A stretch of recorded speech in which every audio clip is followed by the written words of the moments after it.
Kamusta ang biyahe kay Lalamove ngayong Valentine's Day? Marami bang booking at mataas ba yung high demand?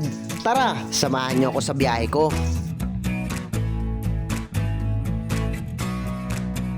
Yo, what's up mga buddy?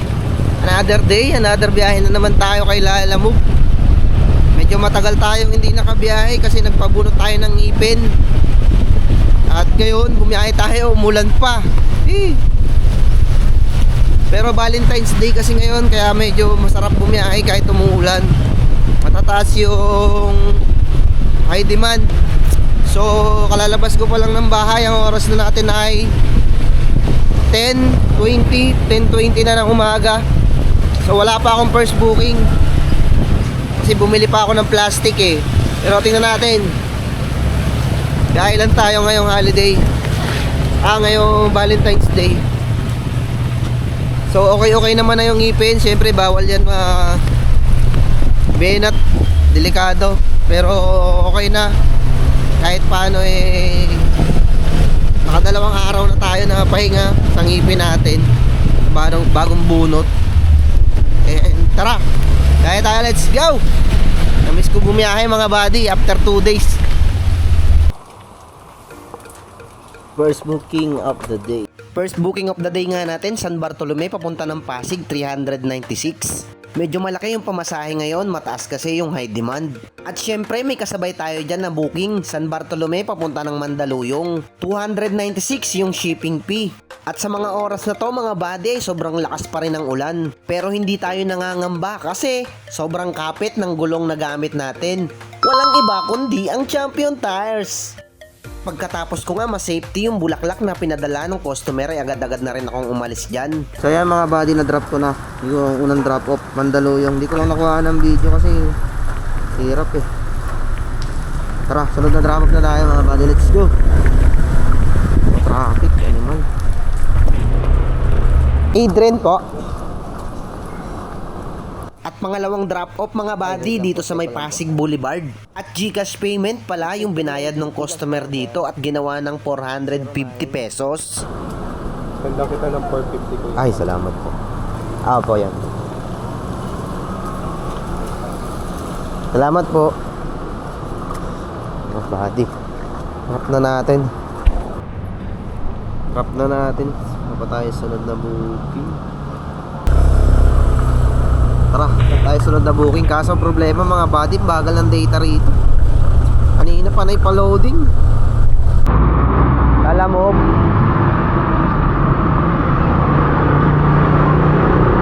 Para daw po kay Cathy Consil.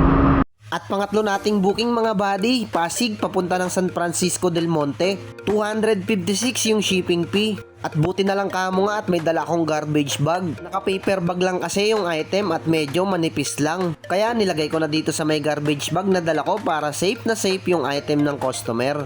At may nakuha nga tayong pwedeng isabay mga buddy, Pasig papunta ng La Loma. At nag-abono pala ako dito ng 900 pesos. Tapos 368 yung shipping fee.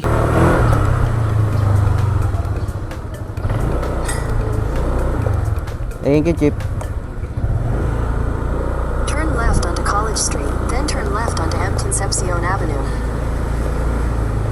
Turn left onto M. Concepcion Avenue. At habang nasa biyahe nga ako mga buddy, ay may nakuha pa akong pwedeng isabay papunta lang din ng San Francisco del Monte. 186 pala yung shipping fee nito mga buddy. So yo, what's up mga buddy, nakakuha pa tayo ng kasabay dito sa may Green Hills. Papunta lang din, San Francisco del Monte. So all goods na to, tara.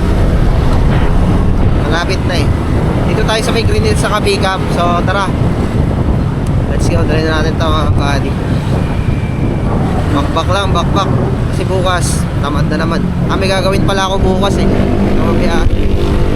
So sakto, tayo ngayong grind. Tapos bukas may gagawin tayo mga buddy. Unang drop off nga natin mga buddy, yung na-pick up natin sa may Green Hills. At saktong 200 na yung binigay ng customer dito mga buddy. Thank you po. So mga buddy, drop off na. Sunod na tayo.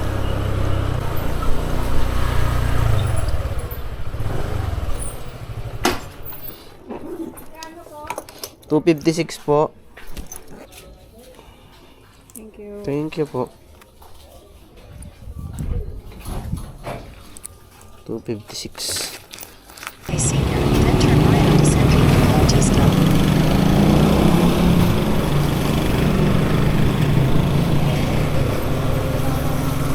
Avoid some Pagka-drop off ko nga nung last drop off sa may San Francisco del Monte, dumiretso na agad ako dito sa may huling drop off ko sa La Loma. 1268 total. Yung nagbigay mo si ate? 18 na lang. Thank you. At after nga ng ilang minuto ay may nakuha na akong sunod na booking. Santa Mesa Heights papunta ng Bagong Pag-asa. At abono pala to ng 550 at 230 yung shipping fee. Banh mi. Sarap dito. SM North lang to. Hindi ko nasabayan siguro. Pero kailangan natin sabayan ngayon. At may nakuha nga akong pwedeng isabay Siena papunta ng Bahay Toro. 260 yung shipping fee. At 2 cake pala yung item. Yari tayo dito mga buddy. Sana pagdating ng drop off ay safe pa ito. So what's up mga buddy? May dalawa tayong booking pa Trinomad saka Bahay Toro. Tara, deliver na natin. Let's go! Traffic sa Araneta, pakaliwa ng Quezon Ave. Bali yung booking natin na pick up natin sa Siena at saka Santa Mesa Heights.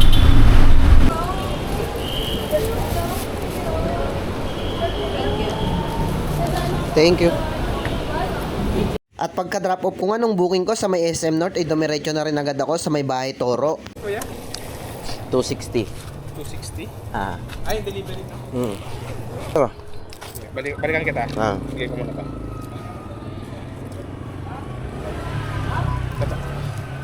Kulang pa akong 30 pesos. 260 lang? Apo. Ay, 260 ba? Oo, Ay, 260. Ang dami kong binibigay.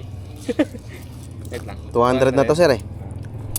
20. Magkano ba ranig mo sir? Akala ko 300. Thank you sir. Thank you. 1.6 na mga buddy. 7. Simula tayo ng 10:30. 2:30 pa lang. Ano lang yan? Ano laging ganito eh no? Kaso hindi. So yung mga buddy, pahinga muna ako sa biyahe. May pupuntahan lang muna ako. Mamaya na ako babalik ng biyahe. At ayun nga mga buddy, pagka-drop ko nung last booking ay pumunta muna ako dito sa may Merced. Sa may EDSA, sa may West Triangle, binilan ko kasi yung misis ko ng tinapay na matagal niya nang gustong bilhin dito sa may Merced. At pagkabili ko nga dyan mga buddy, dumiretso na rin ako pa uwi. At hindi ko na malaya na full storage na pala yung camera natin. At pagka uwi ko nga nyan mga buddy ay wala na. Tinamad na ako. At hindi na nga tayo lumabas uli para bumiyahe. At dito ko na lang muna tatapusin yung video ko. Maraming salamat sa lahat ng sumusuporta. Hanggang sa muli nating pagkikita. Paalam!